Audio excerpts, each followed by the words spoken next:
Buenas tardes.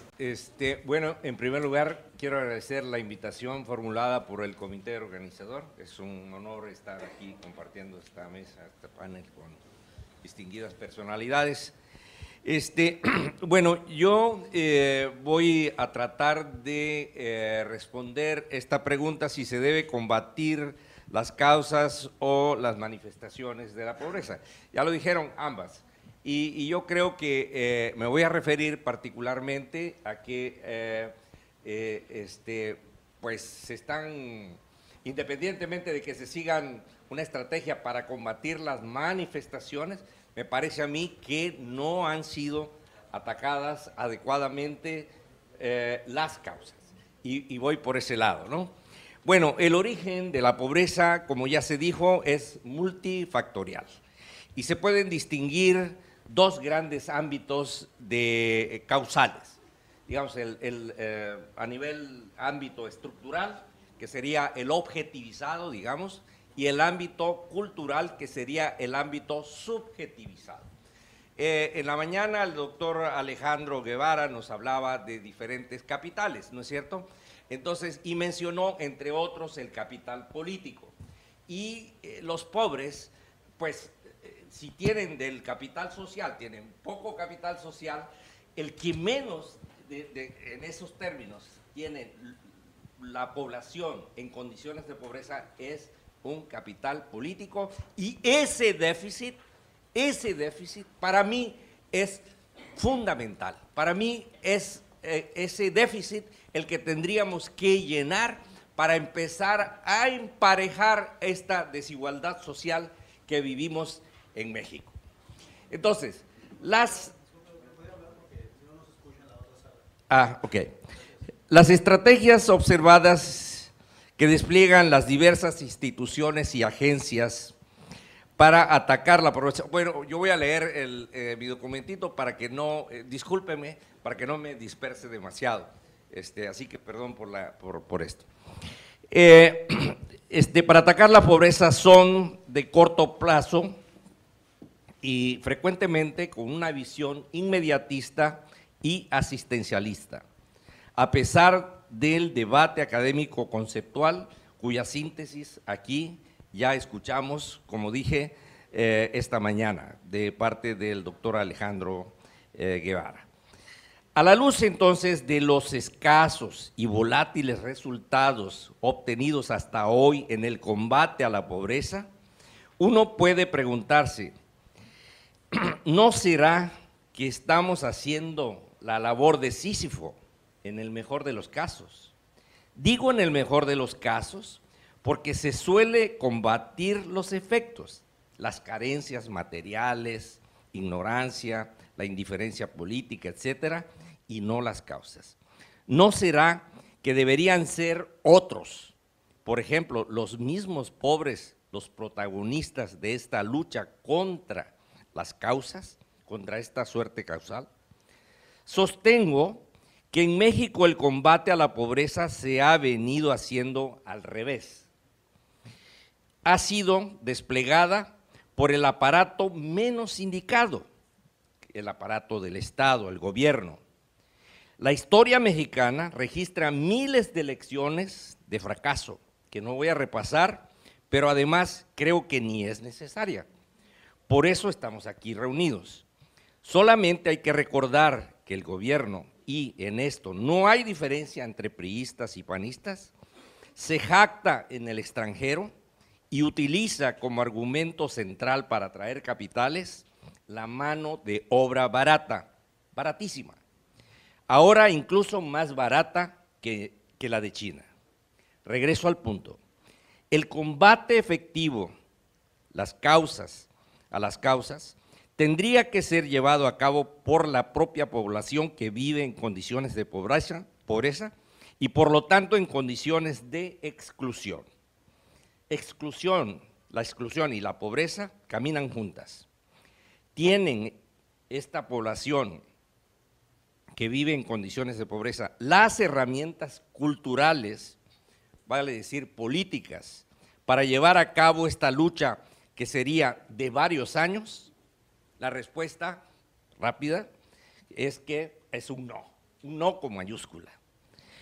Entonces, porque el orden cultural y político prevaleciente abriga muchas variables causales de la pobreza. Quiero decir, bueno, no hemos hablado mucho aquí, pero los propios medios de comunicación, toda esta, digamos, apología o invitación al consumo, es un agente de estos que estimulan mucho y que provocan la pobreza. Es entonces una tontería seguir planteando esta vía de la política. Yo estoy convencido de que el verdadero combate a la pobreza se debe desplazar a la arena política. ¿Cómo se tendría que hacer entonces para convertir a los individuos, familias y comunidades pobres en sujetos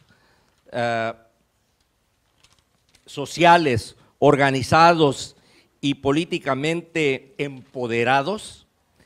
Hablo de una tarea compleja. Todos sabemos que la población que vive en condiciones de pobreza es de hecho una masa amorfa. Recomiendo entonces, reconociendo lo anterior, las organizaciones de la sociedad civil deberían poner el empoderamiento social de esta población como un tema central, porque no es el problema solamente de ellos, de la gente que vive en esas condiciones de pobreza. Realmente deberíamos de ver que el problema es de todos, es de la clase media también. La lucha no emprendida en México es la lucha de ciudadanía. Y aquí, definida la ciudadanía como la calidad del vínculo de los individuos con el Estado. En ese sentido, me refiero a la ciudadanía que se aprende y no a la ciudadanía que se coloca a los individuos como si fuera una camiseta o una etiqueta. Sugiero dos herramientas útiles para abonar en la construcción de una verdadera ciudadanía: la capacitación y la educación política formal. Para el corto plazo, propongo una capacitación política centrada en la ciudadanía. Y para el medio plazo, propongo que la educación básica contenga una materia con un enfoque científico sobre la democracia en cada uno de los 9 grados que tiene la educación básica. Como bien sabemos, la democracia mexicana es fundamentalmente una democracia electoral, es una democracia inconclusa, para decirlo en términos eufemísticos. En nuestra democracia, el tema de la reacción de la ciudadanía de cara a los votos se vuelve un tema central. Gran parte de la ciudadanía mexicana, conformada por la población carenciada, es fácilmente manipulable y acepta que la democracia se agota en los procesos electorales y si acaso en los debates legislativos. Pero la democracia y la participación ciudadana no debería de agotarse en los procesos electorales. Esto significa que en nuestro país predomina la ciudadanía formal y es muy escasa la ciudadanía sustantiva. Me explico. Creo, parafraseando a Turén, que debemos regresar la mirada al individuo. Es un error mayúsculo suponer que el individuo, socializado en la modernidad de hoy, automáticamente se convierte en un buen ciudadano. Un buen ciudadano es aquel que está cercano al prototipo que contempla el modelo teórico de la democracia, es decir, al ciudadano participativo. En la modernidad de hoy se vive un conflicto entre individuo y ciudadanía, entre individuo y clase social. La modernidad siembra un marcado individualismo en las personas, con lo cual tendencialmente vulnera tanto la ciudadanía como a la clase social.